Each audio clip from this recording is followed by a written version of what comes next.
Welcome to Toffee TV.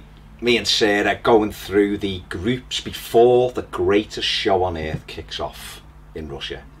It's going to be interesting. It is. Mr. Putin will want it to go well, so maybe that'll control the elements, but it's a scary place, let's be honest. It looks very scary. I wouldn't be comfortable over there, I don't think. I wouldn't want to be going there Scary. either. It is, and do you know what as well? Fair play to some of the people. I was watching something on the news the other day that there's, you know, big groups, LGBT fans that are going over with their like rainbow flags. And, and I think, do you know what? Fair play to them. I'm so proud of them. But I'd be too, if I'm honest, I'd be too frightened because you hear some of the things that go on over there. And well, you've got that. You've got obviously the racist element as well, which is going to be interesting. We heard Danny Rose, who we'll talk about in a minute, talking about it, telling his family not to go because he fears that there might be some abused and he'll be abused and then it'll be upsetting for them. So, you know, it's going to be very interesting to see how it goes. I mean, Vladimir Putin is a scary man, you know, had a fight with a bear once and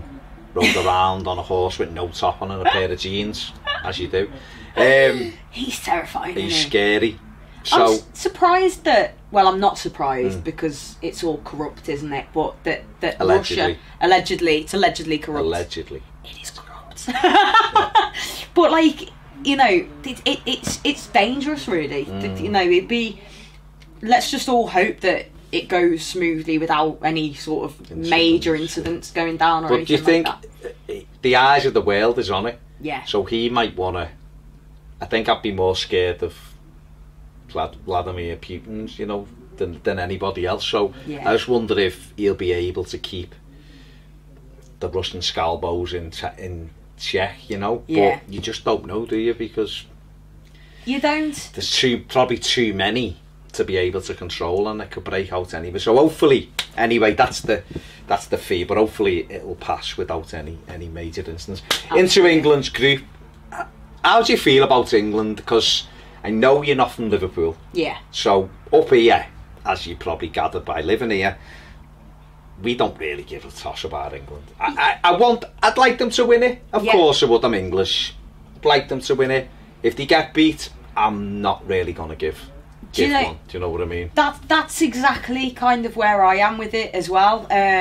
You do get up here as well the very avid, I'm Scouse, not English. I'm this, that, the other. And, you know, each to their own. I think sometimes it's maybe like a political thing and the north and the south and all that kind of thing. But I'm with you, Baz. I'm English. I want England to do well. They get knocked out, I'm not going to lose sleep or shed any tears over it like I would Everton.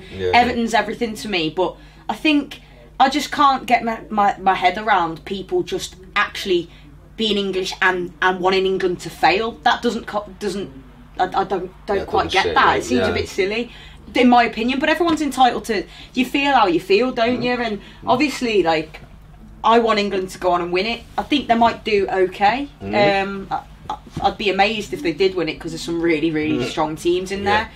But look, I'm looking forward to it, and of course I'm going to be behind England. I'd love to see them do well, and I think especially with this set of players, in the past we've very much had, you know, when we had that golden era, if you like, where we really should have won something. That's what I was just going to come on to that. Do you feel coming into this one that there's no expectation almost? There's no great expectation anyway on them. I feel, my personal view on it is, in the past we've had like Capello and Sven-Göran Eriksson, and you know, you're looking at, everyone's looking, and you know, can England do it? Can England win this? We've got this big manager, this, you know, everything's like England should be doing, this golden generation. We've got Beckham, and then we had Rooney and Gerrard and Lampard and blah blah blah. This time I feel like Southgate's gone under the radar. He got it and everyone was like, really, Gareth Southgate? And he just let him get on with it, and he's doing a very good job. And there's a set of players there. I watched the Nigeria game. I don't really watch England, I'll be honest, but I put the Nigeria game on and I was pleasantly surprised for certainly the first half. Some of the football he played was fantastic. It didn't look like England because you had the likes of Jesse Lingard making great runs, Sterling's, I know his finishing's not great, but he's a real threat. You had Kane dropping off and threading balls through, and you were like, these actually look like a good side. And people are just kind of right, and I think they'll do better because of that. I do. I'm 100% with you on that. I think there isn't that expectation. You've got a young group of lads, which is the really key thing for me as well. I think that they are.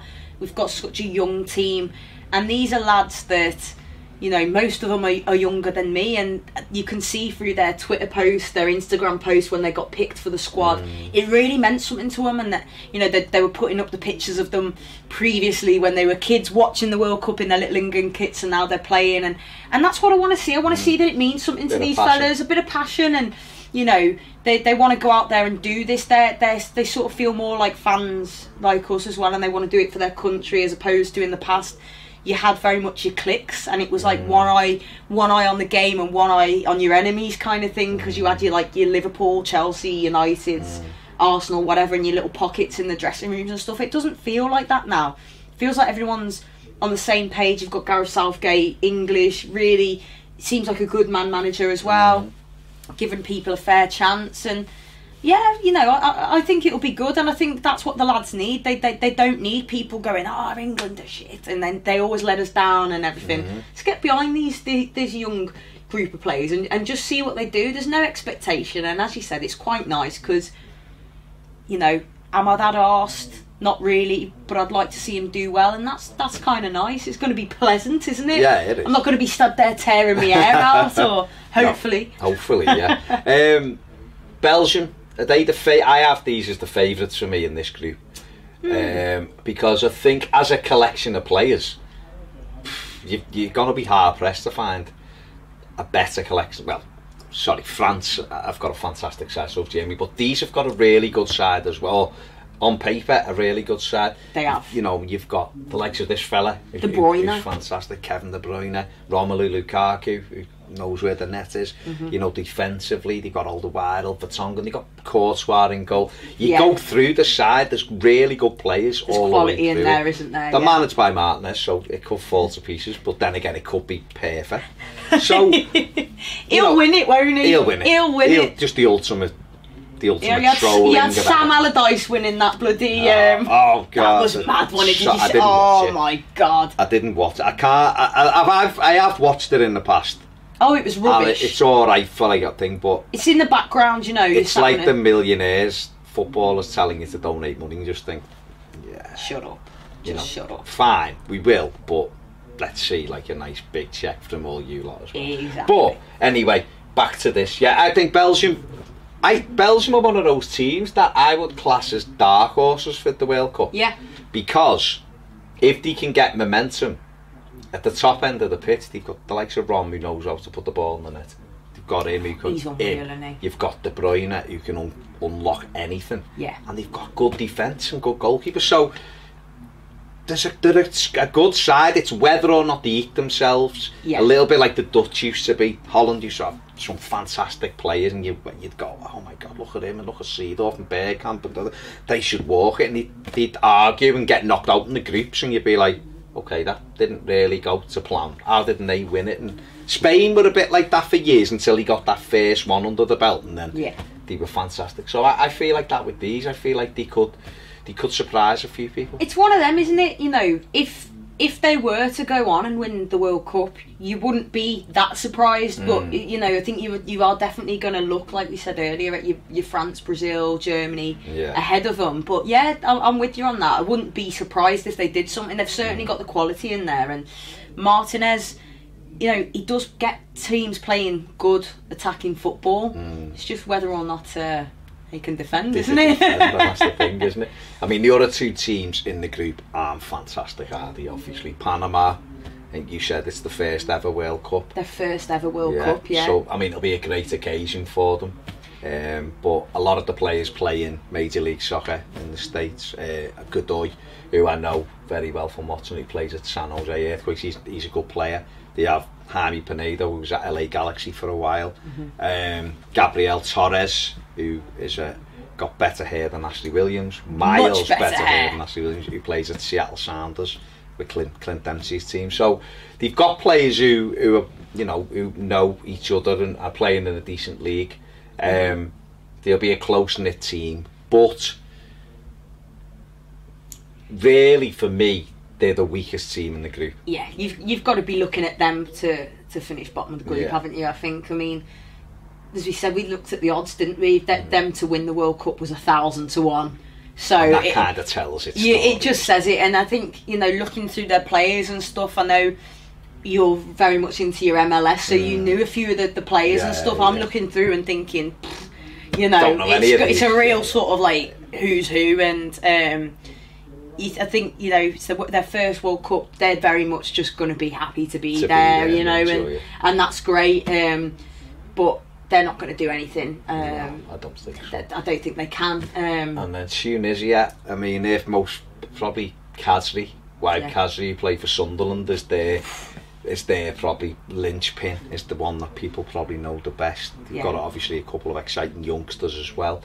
They're a better side than Panama for sure, but you still don't see them causing England and Belgium too many problems, do you? When you look at it? I shouldn't think so. The real game that we're going to be riding on in this is against Belgium, isn't it? I think those two you've got to fancy us to be picking up the wins. And then they'll be through then, won't they? Yeah. 6 points will take you through. It's whether I mean, that game will probably be the game that decides who wins the group. Yeah, you should think so. You will do, just looking at it now. Obviously, that ball hasn't been kicked, so we're just looking at everything on paper, and sometimes it doesn't end up like that. Yeah. You know, we look at the 2014 World Cup. We had Italy, Uruguay, and Costa Rica, and people were going, yeah, they'll get out of that. 5 games, beat Costa Rica, draw with Uruguay, draw with Italy, they'll be out of the group, and we got a point, didn't we? And didn't score. We scored 1 goal in it or something. So